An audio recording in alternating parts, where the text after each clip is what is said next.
want to get into the AI of it all. Okay. And I want to get into it through creativity. So, if I think about your fundamental abilities, what you teach, because you teach amazing programs and write amazing books, it really is about tapping into creativity in flow. And the question is AI going to enhance or destroy that? And, I kind of think there's nothing that AI can't do in the creative field. So I want to have that conversation with you. I've always wanted to. First of all, it's a hard question. My answer, my instinctive answer, and I'll back it up with why I think this might be true.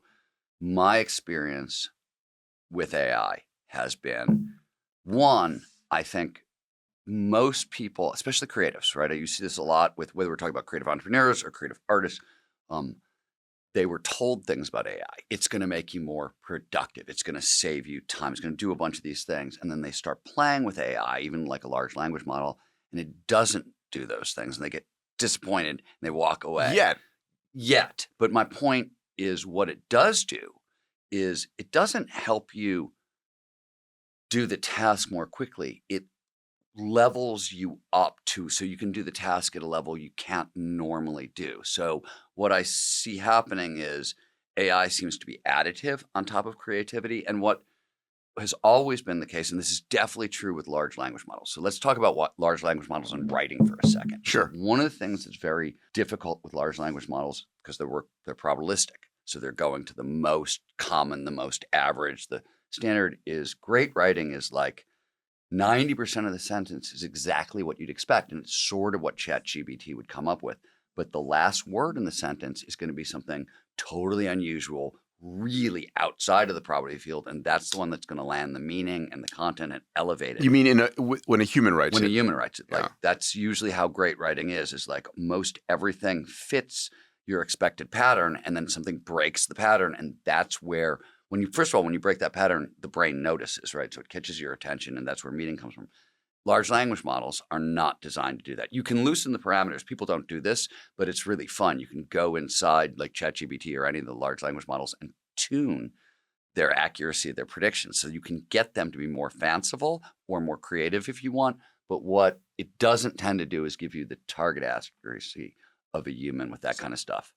My new project, which is working with creatives, one of the things I want to do is train them up in AI. So they don't feel threatened? So they don't feel threatened, so they don't lose their jobs, so they can continue to build. What I think with AI is it raises the bottom to the middle very easily. That's really the data is clearly there.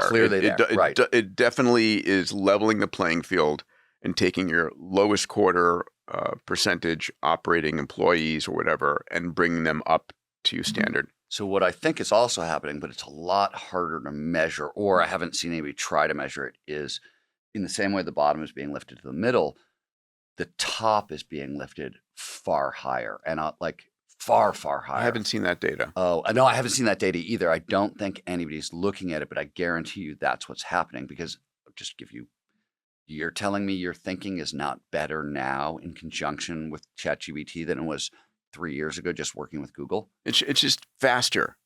Yes, okay. It's faster. I mean, I don't know. Is it better? I would have to do a lot of Googling to be able to get sort of the corpus of knowledge I can get out of Gemini or ChatGPT when I ask it a question like, help me think about the different dimensions of this, or help me understand how I might, structure this. So let me answer your question from just a psychological, neurobiological perspective. ChatGPT, all the AIs is general. They're pattern recognition systems. Sure. That's what they are. And pattern recognition is like with like. It's matching like with like, and it's finding closer flung connections. AI is going to be better at that than humans. Already is probably. Lateral thinking is outside the box thinking. It's the thing that mainly gets amplified in flow. This is our ability to link unlike with unlike. It's really far-flung connections between very, very different things. Which is where innovation comes from. So we humans are far superior at lateral thinking. In fact, most AIs are literally designed not to do that. They're convergent thinkers. They're not divergent thinkers. You can play with it, and you can, as I said, you can get inside ChatGPT and muck around and try to get it to think more laterally. And it's like you have to experiment but with let it. Let me take you forward, right? You think that ability is going to come I think, on in AI. listen, at the end of the day, one of the conversations here in 2025 is, have we achieved AGI? What the hell is AGI in the first place? It's a blurry line, but artificial general intelligence. And then how many generations are we away from an iterative improvement that gets us to digital superintelligence? So are you telling me that, okay, maybe let's say it's not a billionfold better, or even a millionfold, but 1,000 times better, right? You're telling me that an AI system that is 1,000 times better can't be as creative in every discipline as a human being? That's not the question. The answer to that is yes, Okay. probably.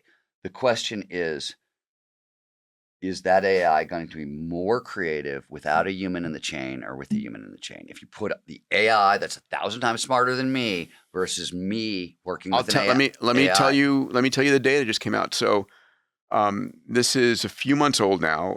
I've talked about this along with Salim Ismail on my episode WTF, Just Happened in Tech. There was a study done in which an AI chatbot, a physician on their own, was given data to analyze a medical condition or a number of medical conditions, and they hit something like 75% correct. When they partnered with an AI chatbot, they got like 80% correct. But the AI chatbot on its own, without the human in the loop, was at like 95% correct. But that's, again, convergent thinking, diagnosis. It's not divergent thinking. So, yes, for sure. Okay. I think that humans in the chain are going to be smarter than just the AI alone. Two, to me, it's a nonsensical question because creativity is so fundamental to human health and well-being. I don't think we're going to abandon it. Everybody is under this idea that like suddenly the technology is going to show up, so we're going to totally change how we're wired on the. It doesn't work. No, we can't. We're not exactly. Right. Our neurobiology, in particular, our hormones, our neurotransmitters, right, which is an area that you have mastered an understanding of.